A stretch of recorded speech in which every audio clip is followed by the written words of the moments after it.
नमस्ते दोस्तों, आज की वीडियो में हम सोमवती अमावस्या की कथा को श्रवण करेंगे। तो चलिए दोस्तों वीडियो को शुरू करते हैं। दोस्तों, एक गांव में एक पंडित जी और उनकी पत्नी रहते थे। उनके 7 बेटे और एक बेटी थी। पंडित जी के घर पे हर रोज एक साधु भिक्षा मांगने के लिए आता था। जब पंडित जी की बहुएं साधु को भिक्षा देती तब वो ले लेता था, लेकिन वहीं पे पंडित जी की बेटी अगर भिक्षा देती तो वो साधु नहीं लेता और वापस चला जाता था। एक दिन पंडित जी की बेटी अपनी माँ से बोली कि माँ, जब भी मैं साधु महाराज को भिक्षा देती हूँ तो वो नहीं लेते हैं, लेकिन भाभी लोग देती हैं तो वो ले लेते हैं, ऐसा क्यों?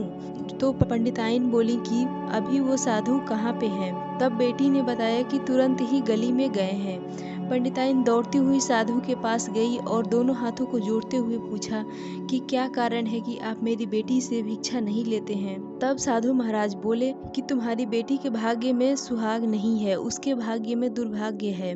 बस इसी वजह से मैं उससे भिक्षा नहीं लेता हूँ। जब भी इसकी शादी होगी तो इसकी पति की मृत्यु हो जाएगी। तब पंडिताइन बोले कि हे साधु महात्मा, आपको इतना पता है तो इसका निवारण भी आपको पता होगा, कृपया करके मुझे बताएं। तब वो साधु महाराज बोले कि 7 समुंदर पार एक सोना नाम की धोबन रहती है। वो सोमवती अमावस्या की व्रत और पूजन जो है विधि विधान से करती है। अगर वो अपने पूजा का पूरा फल तुम्हारी बेटी को दे देती है तो इसके जीवन में सुहाग वापस आ जाएगा। ये जान के पंडिताइन भारी मन से घर आई और अपने सारे बेटे बहुओं को बुलाकर सारी बात बताई और पूछी कि उनमें से कौन जाएगा। सभी ने मना कर दिया कि इतना दूर कोई कैसे जाएगा, लेकिन सबसे बड़ा बेटा और उसकी पत्नी बोले कि हम जाएंगे। बेटा और बहू घर से चल दिए। चलते चलते एक विशाल जंगल में पहुंच गए। एक पेड़ के नीचे बैठकर वो विश्राम करने लगे। पेड़ की जड़ में एक विशाल सांप रहता था और ऊपर एक सोन चिड़िया का घोंसला था। चिड़िया जब भी दाना चुगने के लिए बाहर जाती तब सांप उसके अंडे और बच्चों को खा जाता था। अब क्योंकि मुसाफिर पेड़ के नीचे बैठे थे तो सांप जो था वो डर की वजह से बाहर नहीं निकला। शाम को सोन चिड़िया जब आई और अपने बच्चों को जिंदा देखा तब वो देख के बहुत ही प्रसन्न हो गई और जैसे ही अपने बच्चों को दाना खिलाने लगी तो वो बच्चे कहने लगे कि माँ, आप सबसे पहले इन मुसाफिरों को कुछ खाने को दो, क्योंकि इन्हीं के वजह से हम सभी जिंदा हैं।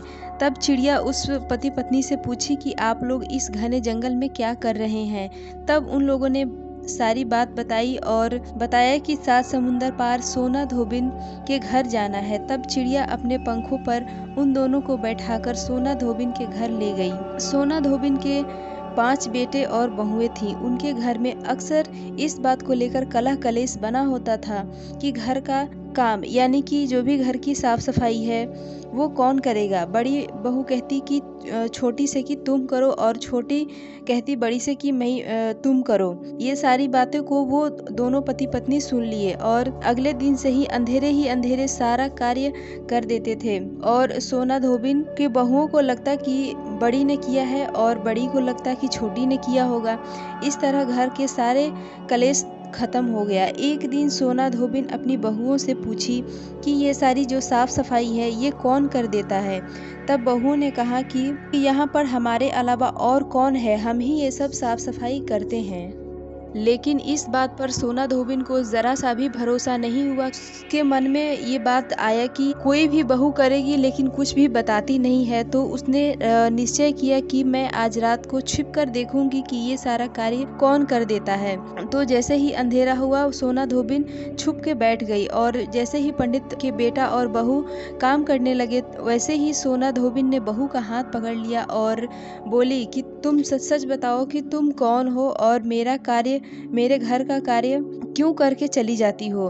तब पंडित और पंडिताइन के बेटे ने सारी बात बताया। इस पर सोना धोबिन ने कहा कि तुम एक ब्राह्मण होकर मेरे घर का कार्य किया है, मुझे पाप का भागी बना दिया है। अब तो मुझे तुम्हारी बात को माननी ही पड़ेगी।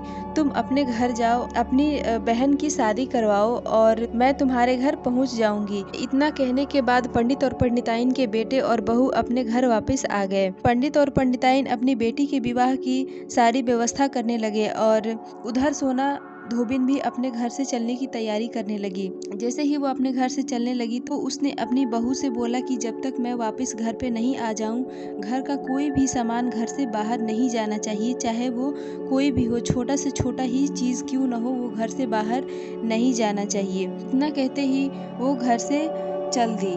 और इधर जो है पंडित और पंडिताइन अपने बेटी की शादी करवाने लगे। बेटी की जैसे ही शादी संपन्न हुई वैसे ही दूल्हे की मृत्यु हो गई।